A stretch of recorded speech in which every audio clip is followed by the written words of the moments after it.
Rechazan, en principio, hoy día, todos los que tienen un cargo dentro de la jerarquía de responsabilidad, cuanto tenga un sabor de tipo carismático. Ya sabéis que los carismas son las gracias gratis. Por ejemplo, en el caso de Miguel Ángel Poblete, como en el de las niñas de Garabandal, como en las de Esquioga, no digamos ya Bruno Cornachola, que se había comprometido a matar al Papa, que se había comprado el puñal, que lo había grabado, que estaba preparando una conferencia contra la Virgen, que va por título esa que llama la Inmaculada Concepción. Sin embargo, no puede ser más material de derribo. Es cierto que había oraciones de madres, también se convirtió Santa Mónica por la influencia de los rezos, perdón, San Agustín por la influencia de los rezos de su madre, Santa Mónica. Las oraciones no se pierden nunca, y aprovecho el incidente para decir que los que tengáis, que hoy día los tendréis casi todos, porque la juventud estuvo muy mal como consecuencia del ambiente, al menos en España, voy a hablar de mi tierra, no me refiero a la que no conozco. No intentéis convencerlos. Yo a mis hijos no intenté meterle ningún libro de los muchos que me ha tocado escribir. Y sin embargo no hice más que rezar por ellos. Y llega un momento en que aquel que parecía una buena raza se convierte en un santo, sin saber cómo ni por qué. Las oraciones no se pierden y es la mejor educación. Meterlo a la fuerza no sirve más que para ponerles en el disparadero de que reaccionen mal y encima cometan un pecado, si no lo dicen externamente, pensando por dentro lo que no debieran pensar. Lo que me sorprendió es que a los 2 minutos llevaban por teléfono y dice que se me ha metido, ya sabéis que tengo alergia al teléfono, pero la manía que tenía que llamaros. Digo, es posible que funcionen así. Es posible que haya gente y experiencias, podemos afirmar muchas, no voy a dar nombres ni voy a decir nada de lo que yo he vivido, que lo emplea si tiene fe, para que le encuentre aparcamiento de coche en los días de mucho tráfico. Y es impresionante ver cómo llegas al sitio y está todo lleno, pero en aquel momento sale uno precisamente en la puerta donde vas. Tenemos a nuestra disposición unas fuerzas que Dios nos ha dado, los ángeles custodios, de las que no hacemos ningún caso, y que están puestas por Dios al servicio del hombre, y que son intermediarios, y que son mensajeros para ayudarnos en las cosas corrientes de la vida. Muchos santos invocaban, y os lo aconsejo de probarlo, es impresionante, el suyo y el de la persona con la que iban a hablar, si era una autoridad complicada con la que no tenían confianza y llevaba fama de ogro, invocaban la ayuda del otro y del suyo. Y cuando llegaban ahí como una malva, el ogro se había convertido en una paloma. No hacemos uso de los medios que Dios pone a nuestra disposición porque nos falta fe. Y con fe cambian las cosas. San Vicente Ferrer, al predicar, saludaba a los ángeles custodios. Yo no tengo la categoría de San Vicente Ferrer, como es lógico, pero también me hace ilusión el saludar desde aquí, porque aquí no son las personas que hablan, pero multiplicar por 2. Están los ángeles custodios con nosotros. Y cuando varios se reúnen, según dicen en el Evangelio, para tratar de temas de esta naturaleza, está Cristo, y Cristo está siempre rodeado de su coro angélico, pero no son las personas que hablan aquí, pues una barbaridad, si lo consideramos desde ese punto de vista. El cardenal Journet afirma, si los ángeles se revelan ciertamente, pero solamente aquellos que les aman y les invocan. Y Monseñor Escrivá tiene en su obra El Camino: ten confianza en tu ángel custodio, trátalo como a un entrañable amigo, porque lo ves, y él sabrá hacerte 1000 servicios en los asuntos ordinarios de cada día. Al conducir el coche, meter el volante que os ayude. Veréis cómo las cosas salen mucho mejor y los problemas de tráfico se resuelven de maravilla. Ya en el Éxodo nada menos se habla de ellos, de esta su función mensajera, como aquel Jacobo que veía subir, bajar por la escala llevando las oraciones y comunicando la tierra con el cielo. Y en el Éxodo se dice, si obedeces, si escuchas al Señor, si obedeces a sus mandatos, seré enemigo de tus enemigos y oprimiré a tus opresores y tu ángel marchará delante de ti. Perdonad el inciso, me he salido del tema, pero quería, ya que no voy a hablar del ministerio de los ángeles, por lo menos dar esta especie de chispazo de recuerdo de los sueños. Es en sueños, y habrá señales en el sol. Imaginaros, hay señales en el sol. El tema del Papa actual es el lago del sol y es el trabajo del sol. Las maravillas que se están viendo en las fotografías que estáis sacando en muchos sitios, que algunas podrán ser más o menos imaginarias, pero en otras se ven realmente prodigios indiscutibles. el trabajo del sol, el milagro del sol, la reproducción del milagro del sol de Fátima, que Pío XII tuvo 4 ocasiones en los jardines del Vaticano de contemplar. Habrá señales en el sol y en la tierra, sangre, por lo menos en España la tenemos, aquí afortunadamente no, sangre y fuego es el castigo del fuego, el diluvio del fuego que viene como castigo, y columnas de humo. Hay muchos videntes que te dicen de pronto cuando te cuentan, pues apareció una columna de humo. Yo en una ocasión, cuando le oí decir aquello, y hizo la señal de que sí, la columna, disparé la máquina. Y en la fotografía me salió la columna, yo no la vi, como es lógico, porque no soy vidente. Pero estos pequeños milagritos, estas gracias de tipo carismático, se nos dan para afianzar, firmar nuestra fe y marcar nuestra misión, de la que cuando te escapas recibes bofetadas por todos lados. Yo realmente intenté escaparme muchas veces, porque me parecía este papel de pura mater que estoy haciendo ahora un poco impropio de las circunstancias personales que en mí concurrían. Algún día os contaré la historia. Hay proliferación de videntes conforme estaba anunciado. Y hay que tener cuidado, porque como decía San Ignacio, existe el difícil problema del discernimiento de espíritus. Pero el diablo y sus secuaces, dentro de ese orden preternatural que defienden los teólogos y que existe realmente, el diablo y sus secuaces existen, aunque intentan convencernos de que no existe. Existen, y de ahí todas esas sesiones de espiritismo, que como es lógico, esos espíritus no tienen nada de bueno, pero sin embargo los fenómenos que se dan cuando no hay trampa son fenómenos auténticos. Por eso, a pesar de los años, continúan, y por eso se han creado con dotaciones fabulosas, se han creado las cátedras de parapsicología para intentar explicar, y realmente las explicaciones que dan por no reconocer la existencia de Dios, alguna puede que os cuente luego, son de lo más divertido que os podéis imaginar. El asunto está en destrozar la fe, que la gente no crea, pero el diablo existe, y Dios consiente que el diablo actúe y respeta su libertad, entre otras razones, porque estamos en periodo de merecer y tiene que probar a los hombres. Yo a veces he dicho en alguna ocasión que si el diablo no existiera, tendría que inventarlo, que crearlo. Es casi una institución divina, es un medio para poder probar en el periodo en el que vivimos, que es el periodo de merecer, poder probar a los hombres. Si no, sería muy fácil. Si Dios con su poder omnipotente quisiera convencernos a todos de que las apariciones son verdades, que el castigo viene y de que se salvan los que estén en línea, y lo demostrara con unos y con otros, si Él quisiera, haciendo milagros uno tras otro, pues la cavidad del mérito no existiría. Pero todos tendrían una fe inconmensurable. Ahora no, ahora hay que merecerla, hay que estudiar la interferencia, y hay que ver cómo llega el calamar y suelta la tinta e intenta confundir. Hay que saber distinguir, hay que afrontar el tema del discernimiento de espíritus. El espiritismo existe y está condenado con la Iglesia, muy bien condenado, lo cual no quiere decir, yo conozco un caso de gente que no creía nada, que se ha metido en el juego espiritista y que ha recuperado la fe, porque ha recuperado la fe en el diablo. El que recupera la fe en el diablo tiene que acabar reconociendo la existencia de Dios. Es decir, que lo que cuesta creer es que nosotros nos morimos en esta vida tan corta, que como decía Santa Teresa, es como una noche en una mala posada, y que pasa rapidísima y fugaz, y que llegamos a viejos como yo he llegado y casi no me he enterado, parece que estoy empezando a nacer, pasa como un relámpago, y pensar que nos entierran, que nos convertimos en polvo, que desaparece todo, y que sin embargo desde el primer momento estamos funcionando en otras gracias. Eso cuesta creerlo. Pero cuando ya uno ve esos prodigios, en este caso concreto que me estoy refiriendo, me decía, mira, yo fui medio en broma, y le pregunté, ¿qué se movía la mesa?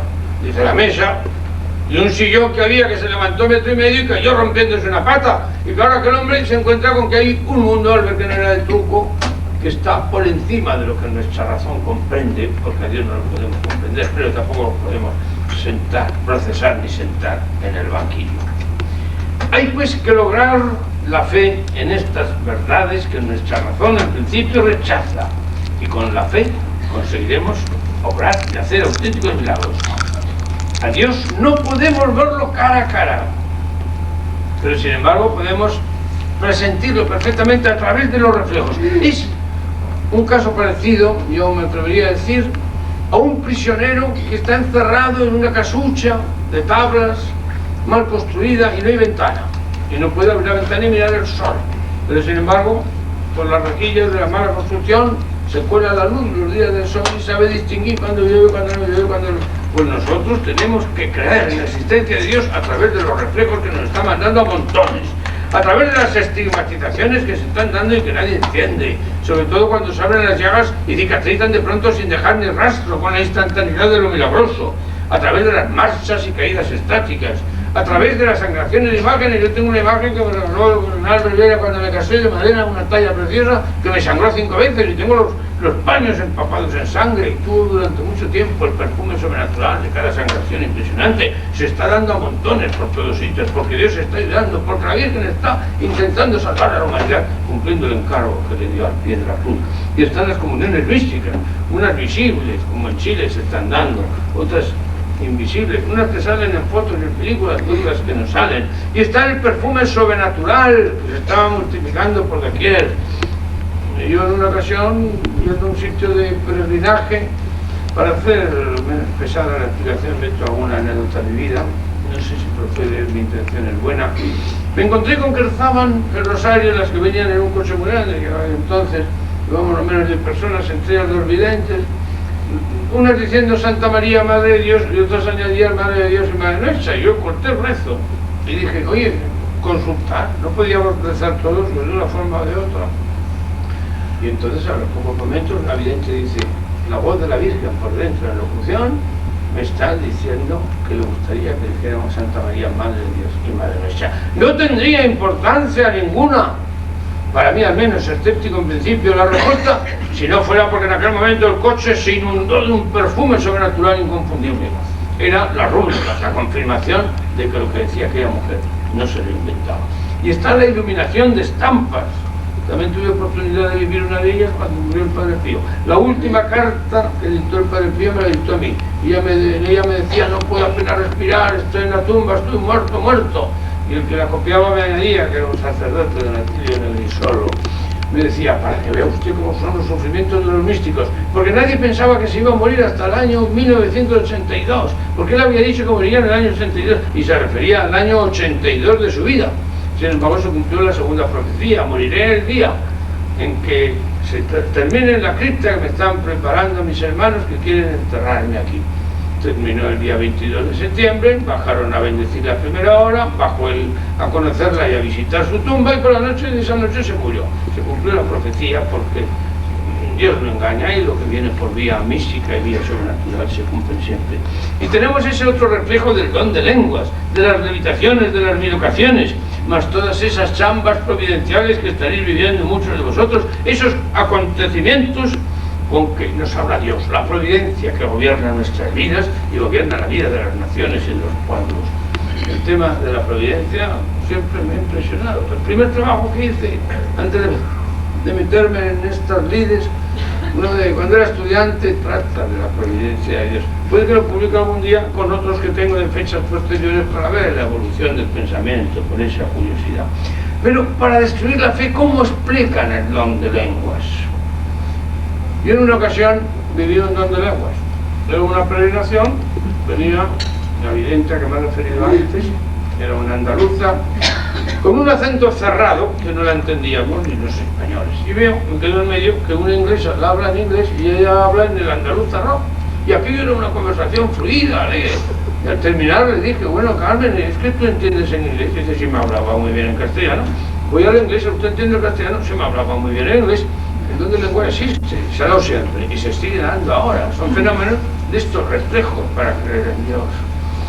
Y entonces me encuentro con que en la obra del padre González Quevedo, jesuita, creo que ahora ya no está en la orden, en la página, si no recuerdo mal, 34, obra titulada ¿Qué es la parapsicología?, se enfrenta con el tema del don de lenguas con motivo de un niño que había, sin saber chino, había empezado un buen día a hablar chino. Y da la siguiente explicación. No se asuste. Si uno pasa por la acera de un hotel donde hay un chino, el inconsciente aprende el chino, pero como el inconsciente y el consciente no se comunican, pues uno no sabe que sabe chino.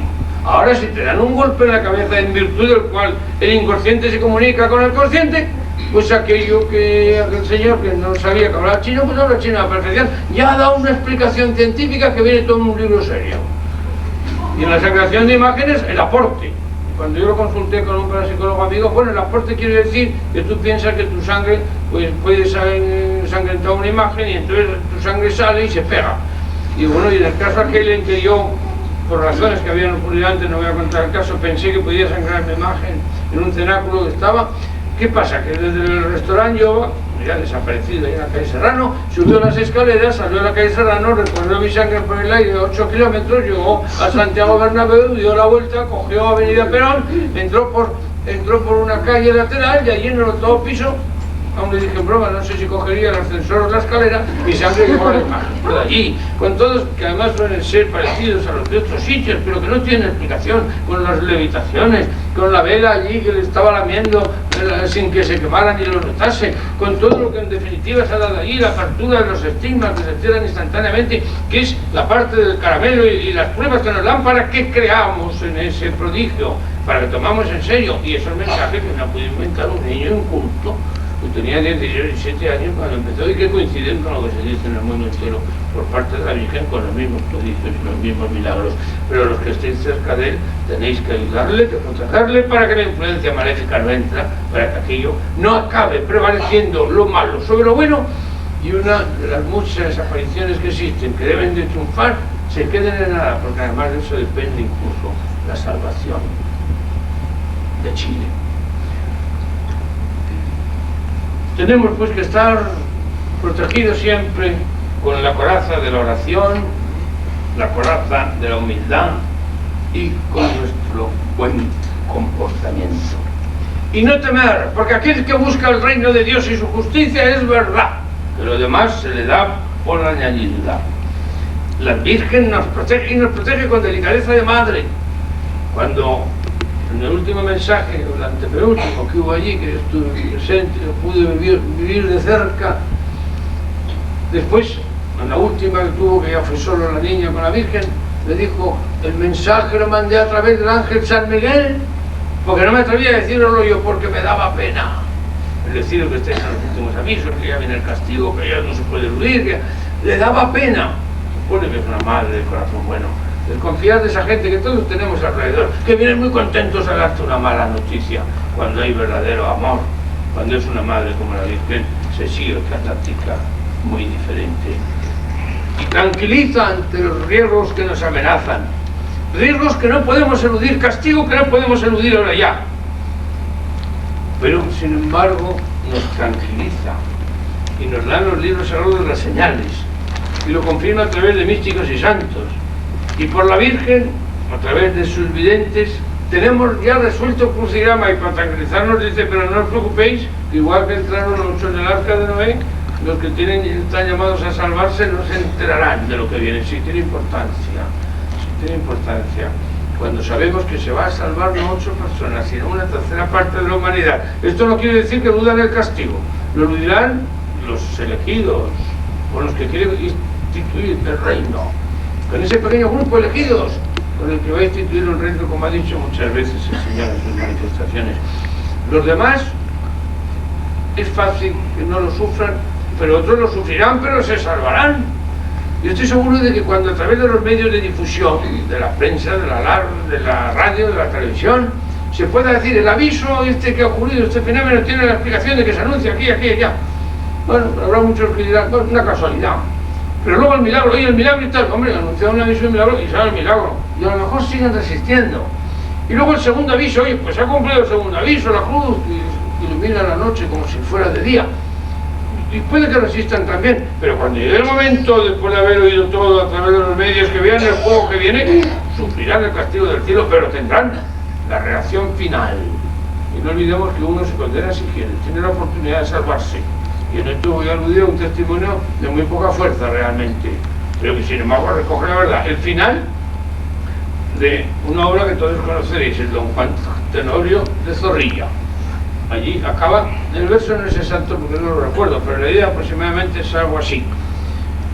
Si un punto de contrición da al hombre la salvación, hago público y notorio, que es el Dios de la clemencia, el Dios de Don Juan Tenorio. Así acaba la obra. Es decir, que puede tener ese arrepentimiento, para eso está el purgatorio, pero gracias a ese acto de la misericordia de Dios, el castigo, como dice la Virgen, es un acto de la misericordia de Dios, muchos llamados a condenarse no se condenarán porque sabrán reaccionar en el momento oportuno. ¿Y qué es lo que va a venir si el crucigrama está resuelto? Me vais a decir. Pues adelantando ideas, como aconsejan cuando hay que confesarse pecados gordos, que los más gordos se libran por delante. Os voy a decir, luego lo demostraré, si no en esta charla, en las que podamos dar, si hay oportunidad de dar otras, que viene primero un aviso. Y ese aviso, de que ya se habla en Garabandal y en otros escenarios celestiales, consiste en un estado de susto, de pánico, quizá como consecuencia de alguna amenaza, quizá de algún astro que se va a precipitar sobre la Tierra, porque Conchita también en una ocasión me dijo, no te voy a decir en qué consiste, únicamente te diré que empieza por A. Y digo, pues será un asteroide, pero confirmando todo el mundo que el asunto no tiene solución. Luego no pasará nada, pero producirá un estado de pánico que irá acompañado de una luz de mente para poder conocer el estado de tu conciencia, como esos que se ahogan y parece que como una película ven toda su vida para poderse arrepentir o para poder reaccionar. Por eso Conchita decía, los que mueran en ese primer aviso no será por la violencia del aviso, será por la impresión. El segundo es el milagro, y el milagro es la visión de la Virgen para todos los que en las debidas condiciones vayan, cuando se anuncie el milagro, a esos escenarios celestiales donde se ha avisado el milagro. En Fátima la Virgen dijo, me apareceré 7 veces, y en Fátima no se ha aparecido más que 6, falta la 7ª, coincidirá con la misma manifestación del milagro, pues en Garabandal, en Chile y en todos los sitios donde se ha venido anunciando el milagro. Que en el Apocalipsis viene cuando se habla de la Virgen, con una corona de 12 estrellas y con la luna bajo sus pies, etc. Viene la descripción en el Apocalipsis, que es un libro que parece impenetrable, pero que nos lo van a revelar muy pronto y que vamos encontrando ya muchas explicaciones en él. Hablan de un posible desencadenamiento de la Tercera Guerra Mundial, la llegada del Anticristo, que está ya, yo creo que funcionando, sabemos más o menos, está anunciado en nuestros mensajes que coinciden de año nació y tiene que estar en una posible actuación de manifestación inmediata. Ese Anticristo que es recibido por los judíos como si fuera el verdadero Mesías, porque como sabéis los judíos siguen esperando al Mesías, no quieren reconocer el deicidio, no quieren considerarse responsables de lo que hicieron, y como no creyeron en Cristo cuando vino por primera vez, siguen esperando al Mesías.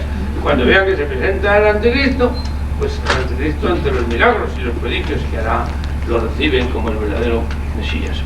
Luego viene el segundo aviso, que es una cruz, ilumina la noche como si fuera de día. Un montón de videntes con los que he tenido tratos y en libros que hablan de ellos describen exactamente igual a cruz. Entre ellos tenéis un libro relativamente antiguo, y es el de Sor Faustina, la monja polaca. Esa monja polaca que está beatificada ya y a punto de canonizarse, y que tanto afecto le tiene el actual pontífice. Y luego viene el castigo. El castigo es un diluvio de fuego que purifica a la humanidad, y tras ella el reino de Dios, la parusía. Pero el reino de Dios, que a mí me gustaría explicaroslo en qué consiste, no en esta charla, pero si en otra si hay oportunidad, el reino de Dios es un tema tabú. Yo estoy seguro que no habéis oído hablar del reino de Dios en ningún sitio, en ningún cursillo mariano, en ninguna convivencia, en ningunos ejercicios espirituales. Un tema tabú que no se atreve, cuando es lo más importante. Por eso la Virgen viene a decirnos lo que va a venir, pero viene como precursora de Cristo en su segunda venida, a explicarnos en qué consiste la segunda venida y cómo se ataca. Esta Pitita Rilejo, no sé si atreven a hablar de ella, son de esas mujeres que salen en los periódicos del corazón, casi como la princesa Carolina, que fue embajadora, una gran fortuna, hija de un primer banquero, y están en grandes fiestas sociales. Pues a través de unas cosas que le pasaron, pues se le dio un apóstol impresionante. No deja de ir a las fiestas porque es obligación, porque su papel de embajadora lo obliga, sus compromisos sociales, está siempre con los reyes, con tal y cual. Pero esta mujer escribe unos artículos magníficos, inspirados, y entre ellos en el periódico de más categoría de España, que es el ABC de Madrid, y publicó uno donde hablaba del reino de Dios. Se le echaron encima, hubo una carta dirigida a la sección de cartas al director de un tal José López, que firmaba diciendo que era sacerdote. Y decía, pero ¿qué es eso el reino de Dios? Pero si el reino de Dios no existe. Yo digo, pero ¿qué sacerdotes hay? Si en la misa todos los sacerdotes tienen que decir: líbranos de toda perturbación mientras esperamos la gloriosa venida de nuestro Señor Jesucristo, que es un dogma de fe. ¿Cómo un sacerdote no se ha enterado de lo que dice en misa? O es que no dice misa, claro. Todos los días hay un ataque contra todo lo que signifique trascendente en estos momentos. Por eso la señora en todos los mensajes que da acaba diciendo: los seglares serán los que salvarán a mi iglesia. No porque los sacerdotes no sean santos, sino porque los sacerdotes santos te animan por lo bajo, pero tienen la mordaza puesta, han hecho voto de obediencia, no pueden saltarse las órdenes de los superiores, no pueden entrar por un camino que no les dejan en plan de desobediencia y tienen que callarse. Y por eso la Virgen dice que serán los seglares los que salvarán a la iglesia. Ya en María Valtorta, esa mística que describe toda la vida de Cristo, y es algo impresionante, cuando habla de Cristo resucitado, en el segundo sermón a sus discípulos ya le habla de cómo los sacerdotes apostarán, entrarán en la apostasía general, muchos de ellos, y habla, distingue, y habla de con pequeños pececillos seglares y humildes edificaré mi iglesia, pero aquellos sacerdotes que estén en línea con ellos, esos no serán dignos, como serán los seglares, sino dignísimos. Es decir, que distingue, que es un distingo que tenéis forzosamente que hacer y que os lleva a algo que puede escandalizar a algún sacerdote que habrá aquí. En estos momentos la obediencia ciega es peligrosísima. Obediencia según ante quién, pero ante un enemigo pagado por Moscú y que va a hundirte hasta el infierno, como dicen todos los mensajes de la Virgen en estos momentos, no se puede adoptar una postura por comodidad de obediencia anciana. Pero era un gospel donde sale Cristo de payaso. La Conferencia Episcopal Española, de esta España que dicen que es la tierra de María Santísima, presidida por Monseñor Tarancón, el que no dejó entrar la Virgen de Fátima en Madrid porque manchaba Madrid, y tuvieron que dejarla en Guadalajara y tuvimos que ir desde Madrid a Guadalajara para honrarla como se merecía, la tierra de María Santísima, convocó la Conferencia Episcopal para que, saliéndose de su misión específica y concreta, y por primera vez en la vida, crearan un premio de teatro, el Premio Bravo, a condecorar la obra de Gospel, porque de esto salía el disfrazado del payaso. Y en Zaragoza hemos tenido, afortunadamente fue un día nada más, de un homenaje que le hice al alcalde de Zaragoza, socialista, se lo eché en cara, porque fue la indignación. Lo hicieron por sorpresa.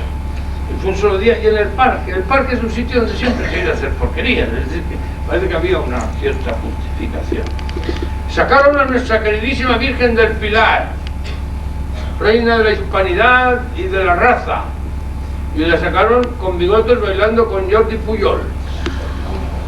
Y entonces, el que había sido en la época franquista, el que había sido alcalde muchos años, Luis Gómez Laguna, muy amigo mío, que es el presidente de los Caballeros del Pilar, que sucedió a mi padre cuando murió como presidente de los Caballeros, pues no pudo menos que escribir una carta, porque tiene mucha gracia, no muy socarrón, pero mucha gracia, en la prensa, en donde decían, porque era una compañía de catalanes, ahí entre los catalanes y los aragoneses hay cierto tirantez, entre otras cosas porque se nos quieren llevar a agua del Ebro, y han propuesto y están apoyándolo el gobierno en todo el mundo, un desvío porque hay aguas sobrantes, para dejarnos sin agua, ¿no? Y con eso hay una indignación. Y él decía que venían a llevarse el agua y que encima venían a ofender a la Virgen. Y él, que es muy religioso, decía: me parece muy mal que ofendan a la Virgen, pero si quieren ofenderla, que se metan con la de Montserrat, que la tienen más cerca y además es negra.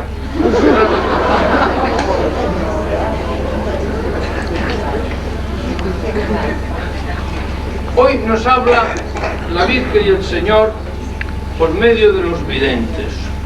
Y los videntes, conviene que sepan ustedes que son tubos de órgano. Unos tubos de órgano que, según la preparación natural y espiritual de cada uno, suena mejor o peor, más o menos desafinado, pero lo que no pueden hacer, y están haciendo muchos por culpa de los seguidores, lo que no pueden hacer es convertirse de tubo de órgano en pianista. Y entonces, en vez de interpretar ese tubo de órgano como un altavoz, como mejor ustedes hablan, un altoparlante, pues lo convierten en un micrófono, en una especie de teléfono para hablar a través del vidente con el más allá.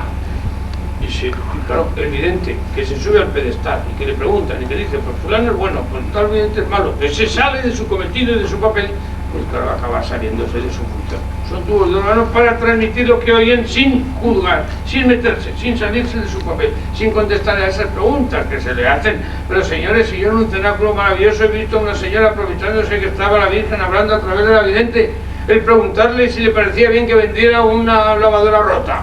Es decir, que ese papel es el que es absurdo por parte de los seguidores y por parte de la vidente que se permite contestar. Se sale de su papel. Y hay que tener mucho cuidado. Yo estoy observando que hay gente que tiene una gracia enorme en un sitio y se entusiasma con aquella aparición, pero en cambio ya no quiere ir a hablar de otra. El día de la Arce de la Gracia en Lourdes no quiere hablar de Fátima, lo ha oído en Garabandal, pues no quiere hablar del Escorial, lo ha tenido en el Escorial, no quiere saber nada, y crean un enfrentamiento como el que será en fútbol entre el Madrid y el Atleti. Pues claro, la Virgen no es un balón, es decir, que no podemos hacer esos enfrentamientos. Yo recuerdo que viví maravillas en un sitio que era lo de Fátima, que se llama La Deira, y se lo aconsejé a un secretario juzgado cuya mujer, muy buena persona, se convirtió en una santa, era ya una vidente estupenda, está estigmatizada además, una mujer extraordinaria, donde Dios la ha ido puliendo, y lo mandé allí y le hablé de que ahí se da la comunión visible que enseña la lengua, la vidente, porque no puede tragar la forma. Y le conté cómo yo lo había visto. La primera vez la había sospechado un poco, cuando me la enseñó por segunda vez, a la media hora ya la vi porosa como la de las iglesias, y a la tercera con una luminosidad azulada maravillosa, como una prueba clarísima de un prodigio del milagro. Pues tengo que ir yo a ver aquello. Y vino y dice, esto es una cosa de circo, esto es una cosa ridícula, pero ¿a quién se le ocurre defender esa comunión invisible, enseñando la lengua, enseñando la forma, se puede tragar? Esto no es lógico. Y de repente, hablando por teléfono, porque él estaba en Sevilla y yo en Zaragoza, oye, espera, que mi mujer me parece que está en esta te llamaré luego. Me llama y me dice, oye, una comunión visible. Y yo dije, hombre, como la de la Deira. Y dice, no, la de la Deira no, la de mi mujer es la auténtica y la verdadera. No podemos hacer esos distingos, es la misma Virgen, se está manifestando por todos los sitios. Hay que buscar la coincidencia de los mensajes para poder defender como verdad absoluta, aquello que sabemos que está libre de interferencias porque es universal y general y responde al vocabulario propio de la Virgen. Y ahora entro, aunque está casi acabando, en el tema propio de la charla de hoy. Y yo pregunto, si se anunció la primera venida de Cristo, ¿por qué no se va a cumplir la segunda igual que se cumplió la primera? Y vamos a ver cómo en el Antiguo Testamento se anunció la primera venida de Cristo. Ya en el Génesis se dice, no lo reconocieron fracasado como varón de dolores. Se profetiza el lugar de su nacimiento, Belén, y se dice, de ti haré yo salir al que ha de dominar en Israel. Se marca el tiempo, igual que está marcado el tiempo de la segunda venida, del actual, como veremos ahora. Judá no perderá su cetro, ni le faltará caudillo hasta que no venga el que ha de venir. Por eso lo esperaban cuando la dominación romana, porque habían perdido el cetro y no tenían caudillo. Y será más tarde, ya alude a nuestros tiempos, y será más tarde el gran esperado de la gentilidad.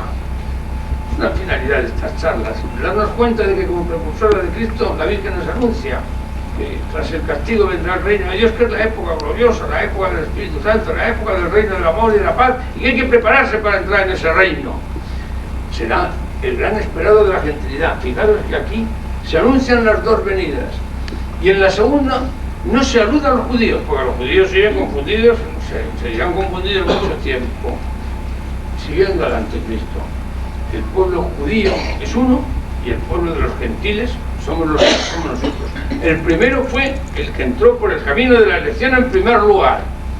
El segundo es el que entrará por el camino de la contrición en el segundo lugar. Y sigue la Biblia diciendo, él será concebido y nacerá virginalmente de la Virgen por excelencia, a la que el Espíritu Santo hará fecunda. Las palabras exactas dicen, he aquí que la Virgen concebirá y dará a luz un hijo que tendrá por nombre Emmanuel, que significa Dios con nosotros. Sus preferidos serán los pobres.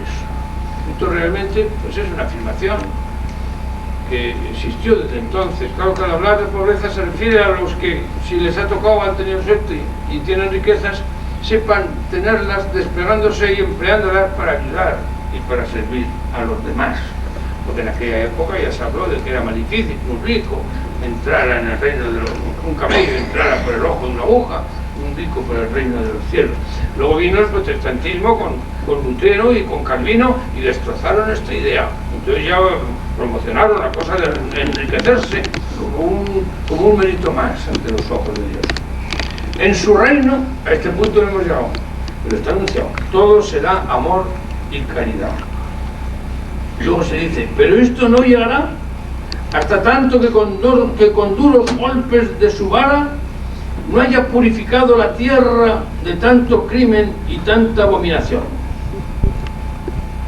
No podemos esconder la cabeza bajo el ala por no asustarnos. No sucederá ese reino de amor y de caridad hasta que con duros golpes de su vara no haya purificado la tierra.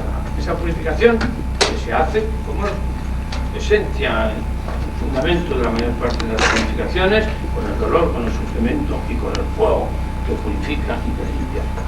La primera venida será con tanta suavidad, silencio y humildad que muy pocos se darán cuenta, como no se la dan, de la caída del rocío o del agua sobre el vellocino.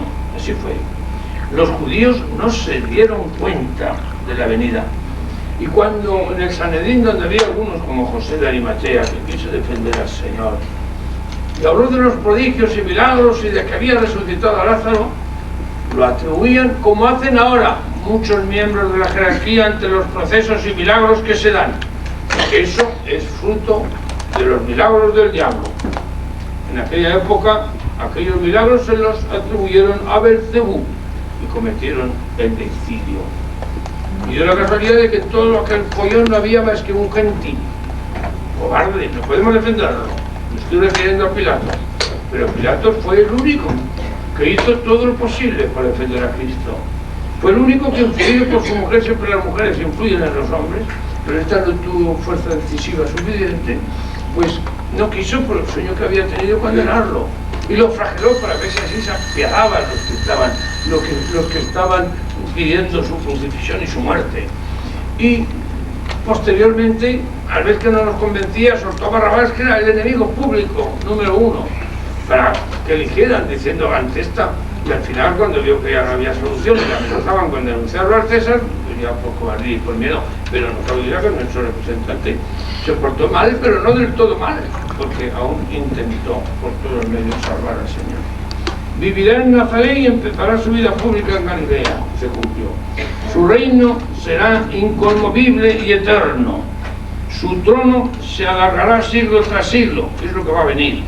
Con todo, su imperio le costará la vida y tendrá que morir, lo que ya ocurrió. Pero su sepulcro será glorioso y objeto de veneración por parte de todas las generaciones del mundo. Le adorarán los reyes de la tierra y los pueblos todos le servirán con amor. El Mesías será el deseado de todos los pueblos y naciones. Isaías nos dice cómo la ira de Dios dejará desolada la tierra, exterminando de ella a todos los pecadores, hasta las estrellas. Esto tiene que venir, y está anunciado recientemente en muchos mensajes. Hasta las estrellas atemorizadas perderán su luz, el sol se ocultará y la luna dejará de brillar. Todo esto está anunciado en los días de tinieblas. Todo quedará envuelto en tinieblas e inundado por plagas en castigo de la impiedad de los impíos, cuyo orgullo y soberbia confundiré. En términos parecidos, yo podría daros una lata imposible hablando de Joel, de Habacuc, de Sofonías, etc. El Mesías obrará grandes milagros en favor de los judíos. Los obró. Aun cuando morirá de muerte cruel, resucitará glorioso y triunfante de la misma muerte. Se cumplió. Sortearán su túnica y morirá en la cruz. Se cumplió. Como veis, se cumplió la primera venida, todo lo que estaba anunciado en el Antiguo Testamento. Por eso la pregunta mía es, ¿y por qué no se va a cumplir lo que está anunciado en el Antiguo y en el Nuevo con respecto a esta segunda que tenemos en las puertas?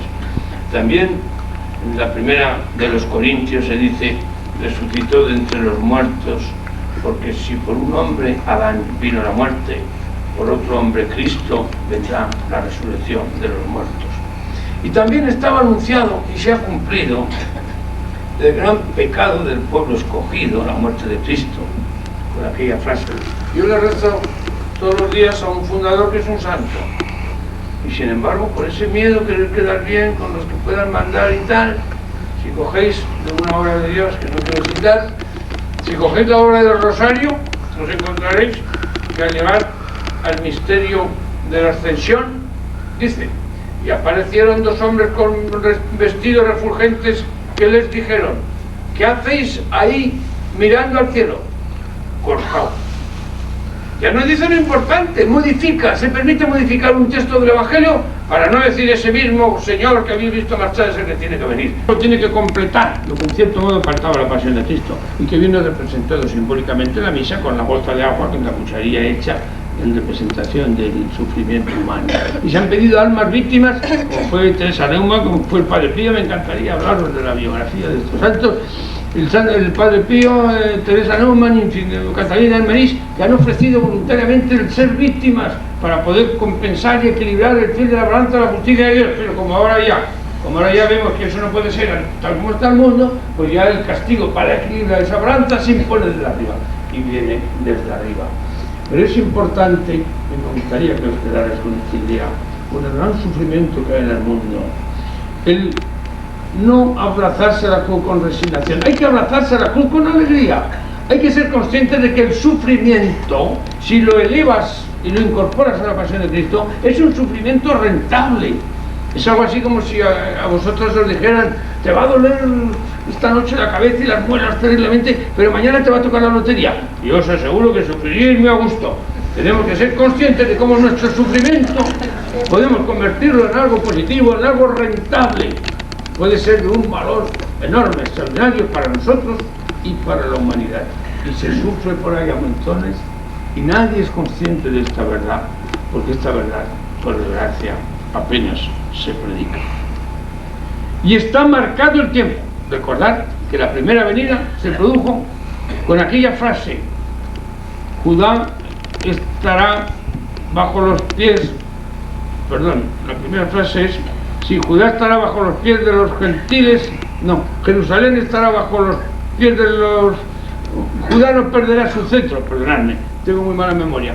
Judá no perderá su cetro ni le faltará caudillo hasta que no venga el que ha de venir. Por eso les he dicho antes que lo esperaban cuando la dominación romana. Pues el periodo segundo de la venida de ahora, de la parusía, que se llama la segunda venida de Cristo, está marcado y dice así: Jerusalén estará bajo los pies de los gentiles hasta que se cumpla el tiempo de las naciones.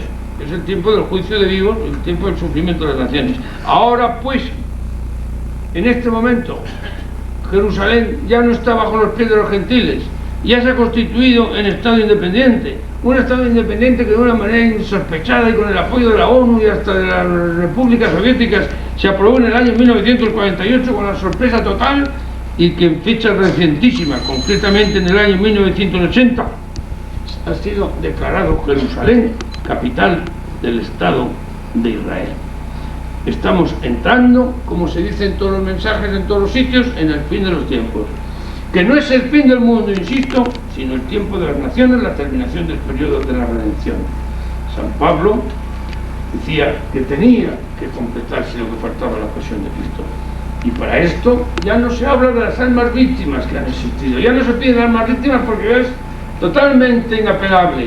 El castigo viene, y viene pronto, y vendrá el primer aviso, y vendrá el milagro. Y yo tengo, como todos los que vamos a formar el grupo, pues estamos intentando formarlo obedeciendo a la Virgen de apóstoles de los últimos tiempos, que dar a conocer estas verdades, para que nadie le coja como un ladrón en la noche, para que esté, no como las vírgenes necias sin aceite, para que estén preparados, porque esa preparación le puede eludir el castigo, le puede permitir saltar al reino de Dios, y en cualquier caso le puede salvarse, que es lo que interesa.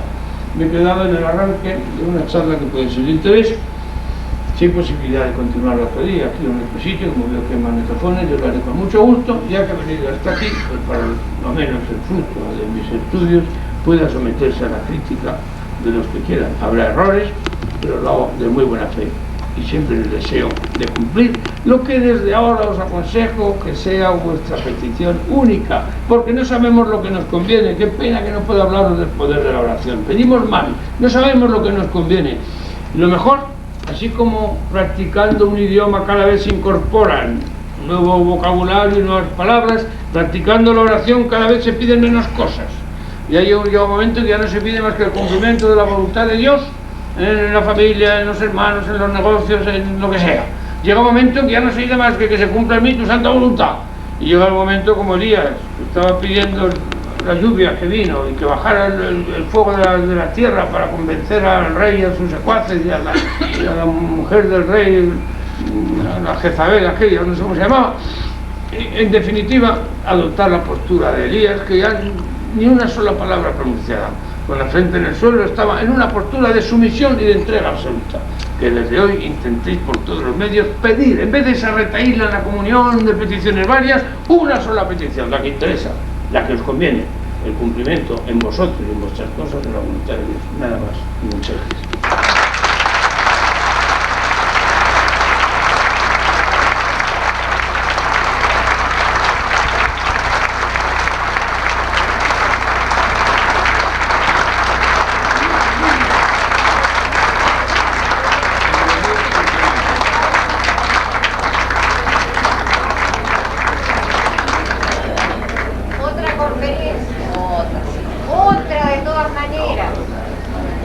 No depende de mí, no sé cuál es el programa. Estoy seguro de que me han organizado un programa muy bien hecho, porque mis colaboradores, los que conocidos, son excepcionales, pero son tan discretos. Yo no sé esta noche si tengo aquí en Brasil, no sé lo que van a preparar para mañana, no me dicen nada. De repente me mandan un coche y me llevan y yo como una maleta voy. Realmente creo que acierta. Entonces, a mí me encantaría, y lo que sí prometo es, todas las que pueda en estos días en que voy a estar, hay gente interesada con magnetófono, uno con vídeo, dejarlas para que sean objeto de crítica y de estudio y de meditación, sin que esto signifique ni muchísimo menos que lo que yo digo va a misa. Puede haber muchos errores, pero lo que no podemos es quedarnos al margen y entre leer muchos libros y empezar a estudiar, a analizar un estudio hecho a través de años de esfuerzo y sobre todo de experiencias, porque cada una de estas cosas en las que yo pueda defender, pues he tenido las pruebas que lo confirmo. Ahora, por ejemplo, he tenido una prueba tan monumental que no tengo más remedio que escribir una carta a Santa Lucía para que dé a conocer el secreto de Fátima, que ya está deseando, que la Virgen se lo pide, que no le dejan, que se habla de cosas que parece que pueden asustar y por lo visto no hay que asustar. Entonces yo he hecho lo siguiente, preparo una carta, todos los hechos que justifican el por qué llego a la conclusión. Hago una conjetura sobre el secreto, que sé que no me equivoco, y perdonadme el farol. Y marco el tal, y le escribo a ella diciendo: tiene usted la obligación, después de 40 años de haber estado obedeciendo, mandándole una carta del Padre Pío en la que se queja de que por haber obedecido al confesor, a su director espiritual, que la primera vez obedeció, y le dijo a la Virgen: no me pidas eso. Y entonces el director espiritual, Padre Agustín, le escribió: aunque te haya dicho eso, insístele. Y cuando le insistió, según el padre, le hizo una bronca horrorosa. Desapareció muchísimo tiempo sin querer saber nada de él, y luego comenta en su carta: y cuando vinieron los personajes celestiales venían muy tristes. Con lo cual quiero decir que, como decía San Pedro, hay que obedecer a Dios antes que a los hombres. Y la obediencia al superior es cuando no se sabe qué hacer, cuando hay duda, pero cuando es una cosa tan clara y después de 40 años, yo le digo que tiene la obligación. Y como yo le suelto el secreto, le digo: por lo menos tengo una obligación. Decirme si es verdad, si es mentira, desvirtuarlo, negarlo o callarse. Y el que calla, otorga. Y lo daremos por bueno. Y ahora tengo acogida. Y sabremos y podremos publicar el tercer secreto de Fátima.